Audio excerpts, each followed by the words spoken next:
Introduction to Schnorr signatures. Welcome to the channel. Please consider subscribing. I produce videos daily covering a wide variety of cloud topics with focus on networking. Also, hit the bell icon to get notified of new videos. Today, we're diving into one of the most elegant and powerful digital signature schemes in modern cryptography, the Schnorr signature. Developed by German mathematician and cryptographer Klaus Schnorr, this scheme is renowned for its simplicity, provable security, and a unique property called linearity, which we'll explore in depth. For a long time, its use was limited by a patent, but since that patent expired, Schnorr signatures have seen a surge in interest, most famously with their adoption in Bitcoin's Taproot upgrade. At its core, a digital signature allows someone to prove they are the author of a message without revealing their secret key. Schnorr signatures accomplish this through a simple and efficient three-step process of commitment, challenge, and response. Throughout this presentation, we will walk through the entire lifecycle of a Schnorr signature, how keys are generated, how a message is signed, and how that signature is verified, all while breaking down the underlying mathematics to see why it's so secure and efficient. The mathematical setup. Before we can create a signature, we need to establish our mathematical playground. Everything in Schnorr signatures operates within a specific algebraic structure known as a cyclic group. For practical applications, this is almost always an elliptic curve group. There are a few key parameters that everyone using the system must agree on. First is the generator point, which we'll call G. This is a publicly known, standard starting point on our elliptic curve. Second is the prime order of the group, which we'll call Q. This large prime number defines the size of our group and tells us that if you add G to itself Q times, you get back to the special point at infinity, which acts like 0. Finally, we need a cryptographic hash function, which we'll label H. This function must be collision resistant and produce an output that looks random. It's used to create a unique and unpredictable challenge during the signing process, binding the signature to the specific message being signed. As the diagram shows, these three components, the generator point G, the prime order Q, and the hash function H, form the public parameters of the system that everyone agrees upon and uses. Key generation. Now, let's see how a user, let's call her Alice, generates her own set of keys within this system. The process is remarkably simple. Alice's secret, her private key, is just a randomly chosen number. She picks a random integer, which we'll call x, from the range between 1 and q-1, where q is the prime order of the group. This number x is her private key. It is absolutely critical that she keeps this number secret and that it is truly random and unpredictable. Once Alice has her private key x, she can compute her corresponding public key, which we'll call p. The public key is not a number, but a point on the elliptic curve. She calculates it by performing scalar multiplication of the public generator point G with her private key x. So, p equals x times G, as we know from elliptic curve arithmetic. This is easy for Alice to compute, but it's impossible for anyone else to figure out x just by looking at p and G. Alice can now share her public key p with the world. Anyone can use it to verify her signatures, but only she, with the knowledge of the secret scalar x, can create them. The signing process. Commitment. Now we get to the core of the signing algorithm. Alice wants to sign a message, M. The Schnorr signature process is a three-step dance, and the first step is called the commitment. Before she even looks at the message, Alice needs to generate a secret, one-time use number called a nonce. This nonce is another random number, which we'll call K, chosen from the same range as her private key.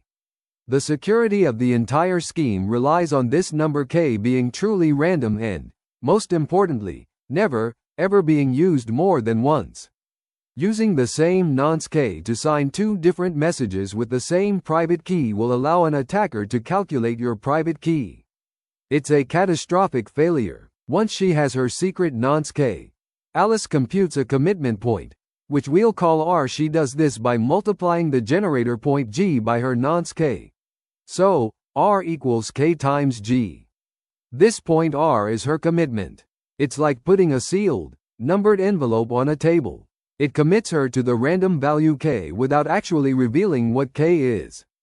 This point R will become the first part of her final digital signature. The signing process. Challenge and response. Alice has made her commitment with the point R.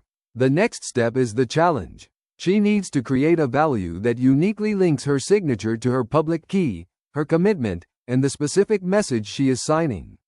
She does this using the hash function H. She takes her public key P, her commitment point R, and the message M, concatenates them all together, and feeds them into the hash function. The output of the hash function is an integer which we will call E. This is the challenge. Because of the properties of the hash function, E is unpredictable and depends on all three inputs. Now for the final step, the response. Alice needs to prove that she knows her private key X without revealing it. She computes a value S using the formula you see on the slide. S equals K plus E times X, all calculated modulo Q. Notice how this formula cleverly combines her secret nonce K, her secret private key X, and the public challenge E. The final signature is the pair of values, the commitment point R and the response scalar S. Alice can now publish the message M along with her signature, the pair R, S. The verification process. Now, let's switch perspectives. Someone, let's call him Bob, receives the message M and Alice's signature, R, S. Bob wants to verify that the signature is valid and that it really came from Alice. To do this, he needs three pieces of public information: Alice's public key P, the message M she signed, and of course, the signature itself, which is the pair R, S. The verification process is a single, elegant check. First, just like Alice did, Bob calculates the challenge E by hashing Alice's public key P, the commitment point R from the signature, and the message M. It is crucial that he gets the same hash value E that Alice used. Then, Bob checks if one simple equation holds true. He needs to verify if S times the generator point G is equal to the point R plus E times Alice's public key pages as the diagram shows. He calculates both sides of this equation independently. On the left side, he does one scalar multiplication, S times G. On the right side, he does another scalar multiplication, E times P, and then adds that resulting point to the point R. If the point he gets on the left side is identical to the point he gets on the right side, the signature is valid. If they are not equal, the signature is invalid. It's a simple pass or fail test. The mathematical proof of verification. The verification equation might seem like magic, but it works because of the simple, beautiful properties of elliptic curve arithmetic. Let us walk through the algebra to see why the equation S times G equals R plus E times P holds true if the signature is valid. We will start with the left-hand side of the equation, S times G. We know from the signing process that Alice calculated S as K plus E times X. Let us substitute that into our equation. So, S times G becomes K plus E times X times G. Now, we can use the distributive property of scalar multiplication over addition. This allows us to expand the expression to K times G plus E times X times G because scalar multiplication is associative. We can rearrange the second term to be E times X times G. Now, let us look back at our definitions from the key generation and signing steps. We defined the commitment point R to be K times G, and we defined Alice's public key P to be X times G. We can substitute these back into our expression. The term K times G becomes R, and the term X times G becomes P. This leaves us with R plus E times P, and just like that, we have shown that the left-hand side of the verification equation is algebraically identical to the right-hand side. This is the mathematical heart of why Schnorr signatures work. Key properties of Schnorr signatures.